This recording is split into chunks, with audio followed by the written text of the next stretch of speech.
ಊಟದಲ್ಲಿ ನಿಪುಣ ಊಟದಲ್ಲಿ ನಿಪುಣ ಊಟದಲ್ಲಿ ನಿಪುಣ ಊಟದಲ್ಲಿ ನಿಪುಣ ನಿಪುಣ ನಿಪುಣ ಎಂಬುದನ್ನೇ ಊಟದಲ್ಲಿ ನಿಪುಣ ನಿಪುಣ ನಿಪುಣ ಎಂಬುದ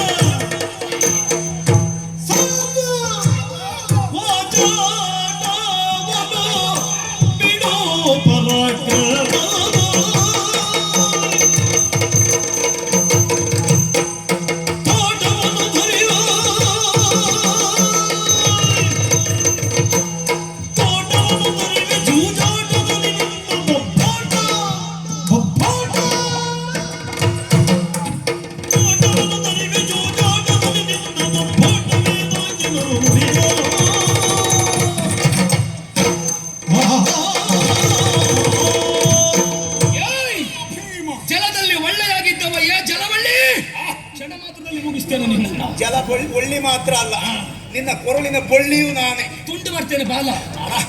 ಇಷ್ಟು ವರ್ಷ ತುಂಡು ಮಾಡ್ಲಿಕ್ಕಾಗಲಿಲ್ಲ, ಇನ್ನೆಂತ ತುಂಡು? ಇಷ್ಟು ವರ್ಷ ತುಂಡು ಮಾಡುವವರಿಗೆ ನೀವು ಸಿಗ್ಲಿಲ್ಲ. ಅದು ನೋಡಿದ್ದು ಬಿಟ್ಟು ಒಬ್ಬರು ಬಳೆದಾದ್ರು ನಿಂತಿದ್ದೆ ನೀನು.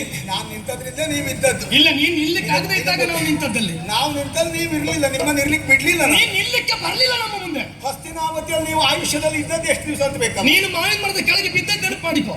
ನೆನಪು ಮಾಡ್ಕೊಂಡ್ರು ಆಮೇಲೆ ಓಡಿಸಿದ್ ನಿಮ್ಮನ್ನ ಎನ್ನುವುದನ್ನು ನೆನಪು ಮಾಡಿ. ಓಡಿಸಿದ್ ಹೇಗೆ ಮುಖಾಮುಖಿ ಇಂಥದ್ದಲ್ಲ ಅಲ್ವಾ? ನಾ ಬರುವುದೂ ಇಲ್ಲ, ಅದಾಗುದಿಲ್ಲ. ನೀನು ಆಗದೆ ಇದ್ರೆ ಇವತ್ತು ಬರುವುದಿಲ್ಲ. ಆಗಿದ್ದದೆಲ್ಲ ಒಪ್ಪಿಕೋ. ನಮ್ಮದೆಲ್ಲ ಒಂದು ಕಾಲ ಸಂದರ್ಭ ಅಂತುಂಟು, ಹಾಗಾಗಿ ಇಷ್ಟು ವರ್ಷ ಕಾದದ್ದು. ಸಾಯು ಕಾಲಕ್ಕೆ ಬರುವುದು. ಊಟದಲ್ಲಿ ನಿಪುಣ. ಯಾವುದ್ರಲ್ಲಿ? ಊಟ. ಊಟ ಅದಂತದ್ದು ಊಟ. ನಮ್ಮದೆಲ್ಲ ಊಟ ಹಿತಮಿತ. ನಿನ್ನದ್ದು ಹಾಗಲ್ಲ, ಅರ್ಥ ಇಲ್ಲ, ಪ್ರಮಾಣ ಇಲ್ಲ. ಯಾಕೆ? ಮಗನಿಗೆ ಮೀಸಲಾಗಿಟ್ಟಿರುವ ಬಂಡಿ ಬಂಡಿ ಅನ್ನ ಒಬ್ಬನೇ ತಿಂದಿ ಅಂತ. ತಿಂದಿದ್ದೆ. ಆ ಬಂಡಿ ಅನ್ನ ತಿಂದ ನೀನು ಊಟದಲ್ಲಿ ನಿಪುಣ. ಅದು ಜೀರ್ಣ ಮಾಡಿಕೊಂಡಿದ್ದೇನೆ. ಬಲಾಢ್ಯತೆ ಇದ್ದದ್ದೇ ಹೌದಾದ್ರೆ ಆ ದಿವಸ ದ್ಯೂತ ಆಡುವಾಗ ನಿದ್ದೆ ಮಾಡಿದ್ಯಾ? ಇಲ್ಲ, ಮುಗಿಲಿಲ್ಲ ಅಲ್ಲೆಯೋ.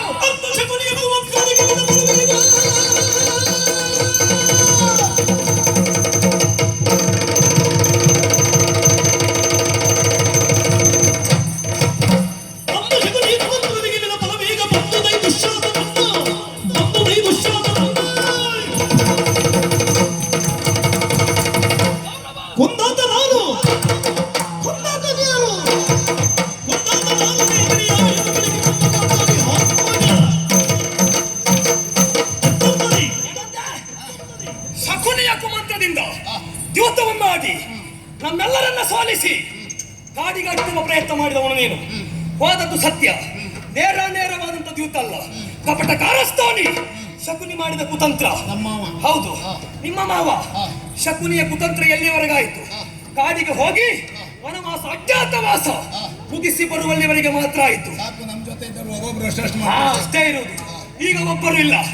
ಹೆಚ್ಚಾನು ಸಭೆಯಲ್ಲಿ ಕಂಠಾಘೋಷವಾಗಿ ಪ್ರತಿಜ್ಞೆ ಮಾಡಿದ್ದೇನೆ, ಅಹಂ ದುರ್ಯೋಧನ ಹಂತ ಎನ್ನುವ ಹಾಗೆ. ಹೆಚ್ಚೇನು ಭೀಮಸೇನಂತ ನಾನು ದುಶ್ಯಾಸನ ಉದರವನ್ನು ಮುಗಿತೇನೆ. ತರಳನ್ನ ತೆಗೆದು ಮಾಲೆಯಾಗಿ ಪಾಂಚಾಲಿಗೆ ಮುಡಿಸ್ತೇನೆ, ಕಬರನ್ನ ಕಟ್ತೇನೆ, ರಕ್ತ ಕುಡಿತೇನೆ ಎನ್ನುವ ಹಾಗೆ ಆಡಿದ ಮಾತನ್ನು ಉಳಿಸಿಕೊಂಡವ ಭೀಮಸೇನ. ಈಗ ಹೇಳೋದಿಷ್ಟ, ಅವರೆಲ್ಲರೊಂದಿಗೆ ಆಟ ಆಡಿದ ಹಾಗೆ ಇವತ್ತು ನೀ ಆಟ ಆಡುವುದಕ್ಕೆ ಬಂದರೆ ಶಕುನಿಯೋ ದುಶ್ಯಾಸನನು ಓದಲ್ಲಿಗೆ ನಿನ್ನ ಕಳಿಸ್ತೇನೆ. ಬಿಟ್ಟರೆ ಸೋಲು ನನಗಾಗುವುದಿಲ್ಲ, ನೆನಪಿರಲಿ.